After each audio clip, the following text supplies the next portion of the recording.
Andrew? Jalen Withers got to play against his old team. Pretty good. Yeah, it's pretty good tonight, huh? Yeah, he's pretty good tonight. He was more than pretty good. I just thought his activity on the defensive end, his athleticism, being able to guard multiple players, rebounding the basketball, just rebounds that only he could get. On the offensive end, the way that he cut off the ball and was able to score around the basket, get to the free throw line, make free throws. You know, we just don't win this game without Jay Witt. He was fantastic, and we needed him to have his best game of the season, and I'm just really happy and I'm really proud of him. He told One thing real quick. It's 11:43, it's late, you're going to get them again on Friday, so we can get the questions as much as we can about tonight's game and keep big picture stuff for Friday. Thank you. Continue, Andrew. Yeah, in the second half, they made that 24-9 run, and RJ said, I said, what happened? Got to 55-50? He said, well, it got to 55-50. And they kind of, the team woke up and just kind of put it on. What did you see from your vantage point? What happened when it got to 55-50? And how did it get to 55-50? Well, I know how it got to 55-50. We weren't playing any defense. We were in the huddle. I told them, I said, they're shooting 90% from the field. I said, it's hard to do that by yourself in the gym with nobody guarding you. I said, this is the reason why they're in this position, is because our lack of commitment on the defensive end. I said, if you want things to change, then we're going to have to defend. We're going to defend without fouling. We're going to have to rebound the basketball. But one of the things that I always tell the team is, you know, whether something good or bad happens, the only thing you really have control over is how you react and how you respond. And so when they cut it to 5, I loved how we reacted and how we responded. We got stops. We didn't put them on the free throw line. We rebounded the basketball. We got good shots on the offensive end, got to the free throw line, got into the penalty, and we played the type of basketball that got us the 18-point lead in the first half, and then we were able to extend the lead and come away with the win. Hubert, kind of going back to obviously the impact that Jalen Withers had. There was a stretch he had, you know, the layup, and I think he had like the and one or whatever. How did you kind of see things, you know, change after that point? Because the game was kind of still, I think it was still within single digits. No, you know, he was just terrific tonight in every area on both ends of the floor. I mean, it's just, you know, one of the things for Jay Witt is, you know, he brings things to our team that nobody else on the team can do. He just has size and athleticism. Some of the plays that he made, we just don't have anybody else on the team that can make those type of plays. And so, you know, we needed him tonight. Louisville is you know, they've got a big team. They're very athletic.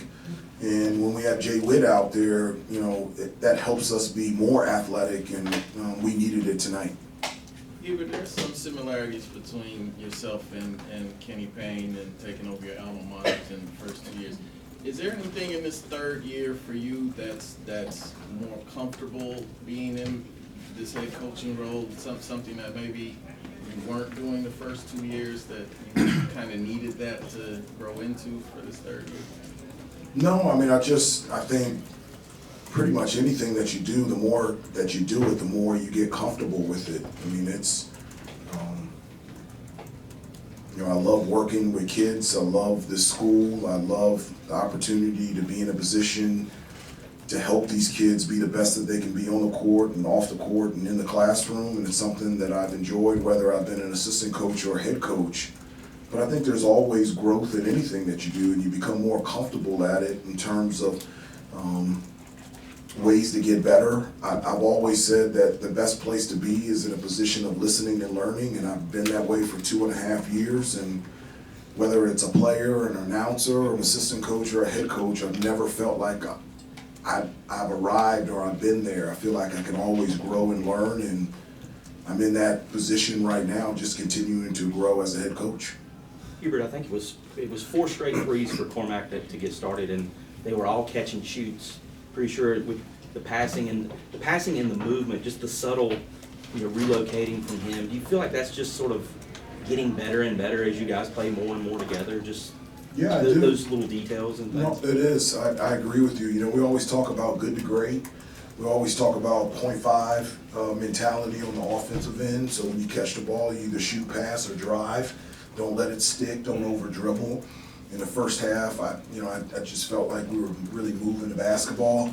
And then, you know, one of the things is, you know, because of my history of playing, you know, you hit one, let me see if I'm hot. You hit two, throw it to me again. And Cormac hit 3, and I just keep feeding him. And he got into foul trouble, so, you know, we had to put him on the bench in the second half. But we needed his outside jump shots tonight, because when he scores from the outside, that opens up everything for Armando and Elliott and everybody to be able to drive, and he was big for us. And you can see, I mean, he competes on the defensive end. He was terrific. Armando surpassed Ralph Sampson for 4th all-time in ACC Naturally. history in rebounding. When you hear him mentioned with the likes of Sampson and Tim Duncan now, you know, who he trailed, I guess what does that kind of reflect about him? Well, I mean, one, Armando has been really good throughout his career, but I think it also shows consistency. You know, in this time in collegiate sports, specifically college basketball, where maybe the headlines are, you know, declaring for the draft or the transfer portal, but here's a guy that's been at the institution for 5 years and really has soaked every bit of the experience that you can from this place, whether it has been on the court or off the court and in the classroom. And that's not the only place that, you know, Armando has excelled. He's a great student, and he has a degree, and I've been thankful and appreciate that I've been his coach for the last 5 years, whether it's been assistant coach or head coach. Couple more if there are. We'll see if he has another year. I'm gonna submit something to the NCAA, a COVID year. COVID year. See what I can do. All you can do is ask. Hubert, have you ever had a conversation with him about these names? I mean, this is like the stratosphere. No, it is. I have a little bit. It's interesting. You know, these kids, they know LeBron. You know, they know KD. They don't know Ralph Sampson, you know, and it's like one of the classes I wish they could take is the history of the ACC and just look at, you know, just unbelievable players and coaches that have been a part of this conference. I think Armando understands the significance of what he's doing, but fully in terms of knowing the names that he's passing and how significant that is, I don't think this generation really gets it, you know. I do, because I grew up watching Ralph Sampson and all those guys, and so it's pretty cool. All good, thank you. We will see you See you guys Friday later.